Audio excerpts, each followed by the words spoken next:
ଆଜ୍ଞା ଗତ 2 ଦିନ ତଳ ରାତିରେ ବିଳମ୍ବିତ ରାତିରେ ଗୋଟେ ଘଟଣା ଘଟିଥିଲା ଯେ ଲିକୁ ସାହୁ ଯିଏ ଅଛନ୍ତି ଧର୍ମଶାଳା ବିଧାୟକ ତାଙ୍କ ଉପରେ ଆକ୍ରମଣ କରାଯାଇଥିଲା। ସେ ବବି ଦାସଙ୍କ ନାଁ ନେଉଛନ୍ତି ଯେ ବବି ଦାସଙ୍କ ଲୋକମାନେ ମୋତେ ଆକ୍ରମଣ କରୁଛନ୍ତି ବୋଲି।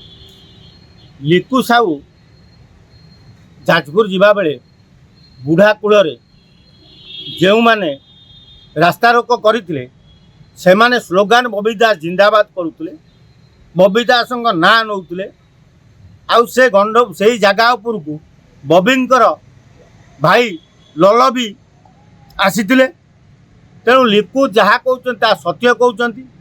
ଲିକୁ ସାହୁ ଧର୍ମଶାଳାର ସ୍ୱାଧୀନ ବିଧାୟକ ହେଲା ପରେ ଯାଜପୁରର ତଥା ନେତାଗୁଡ଼ିକ ସବୁ ଖାଲି ବବି ଦାସ ନୁହଁ, ଯାଜପୁରର ଯେତେ ବିଜେଡ଼ି ନେତା ତାଙ୍କ ପେଳେଇ ସବୁ ପାଣି ହେଉଛି। କାରଣ ଜିତୁ ଧର୍ମଶାଳାର ପୂର୍ବତନ ବିଧାୟକ ଜିତୁ ବଳବନ୍ତ ରାୟ, ଚନ୍ଦା ଜିତୁ ଯାହା ନାଁ ମୁଁ ଦେଇଛି, ସିଏ ଧର୍ମଶାଳା ନିର୍ବାଚନ ମଣ୍ଡଳୀରେ ଯେତେ ପାହାଡ଼ ପର୍ବତ ଅଛି ସବୁ ଲୁଟି ଲାଟିକି ଖାଇଯାଉଥିଲା। ଦୁର୍ନୀତି ଯଦି କେଉଁଠୁ ଶିଖାଯାଏ ତାହେଲେ ଜିତୁ ପାଖରୁ ଶିଖାଯିବ।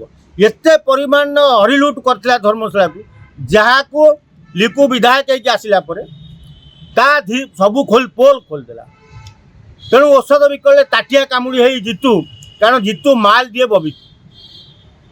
ବିଗତ ଦିନରେ ଯେତେବେଳେ ସଂଗଠନ ସମ୍ପାଦକ ଥିଲେ ବବି ଦାସ, ସେତେବେଳେ ସମସ୍ତ ଖର୍ଚ୍ଚ ବାର୍ଚ୍ଚ ଟଙ୍କା ପଇସା ଯାହା ସବୁ ଦରକାର ଜିତୁ ଦେଉଥିଲା। ତେଣୁ ଜିତୁ ପ୍ରତି ବବି ଦାସଙ୍କର ୱିକ୍ ପଏଣ୍ଟ ଅଛି। ତେଣୁ ଜିତୁ ସାହସ ନକରି ବବି ଦାସକୁ ଲଗେଇ ଲିକୁ ସାହୁକୁ ମାଡ଼ ମରେଇଲେ। ଲିକୁ ସାହୁକୁ ଆଜି ଯାଜପୁର ଜିଲ୍ଲାରେ ବାଘ ବୋଲି କୁହାଯାଉଛି, କାରଣ କାମ ସେମିତି ସିଏ କରୁଛି।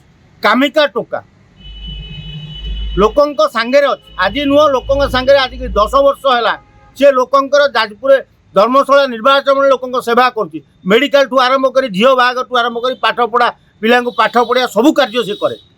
ତେଣୁ ତା ଭଳିଆ ପିଲା ଲୋକ ତା ସହିତ ଥିବାରୁ, ଲୋକଙ୍କ ହୃଦୟରେ ଲିକୁ ସାହୁ ଥିବାରୁ ଏମାନେ ସହିପାରୁନାହାନ୍ତି, ତାକୁ ଆକ୍ରମଣ କରିଛନ୍ତି। ତେଣୁ ମୁଁ ଆପଣମାନଙ୍କ ଜରିଆରେ କହୁଛି ଲିକୁ ସାହୁ ଯିଏ ବିଧାୟକ ଧର୍ମଶାଳା, ସିଏ ଘୁଷିଆରୀ ଚଳୁ, ନହେଲେ ଏମାନେ ଯେମିତି ସରକାରରୁ ଗଲା ପରେ ବାଡ଼େଇ ଛାଟି ହେଉଛନ୍ତି, କେତେବେଳେ ତାକୁ ମାରି ମୁରି ଦେବେ ତା ଠିକ୍ ଠିକଣା ନାହିଁ। ତେଣୁ ଘୁଷିଆରୀରେ ସେ ଚଳୁ।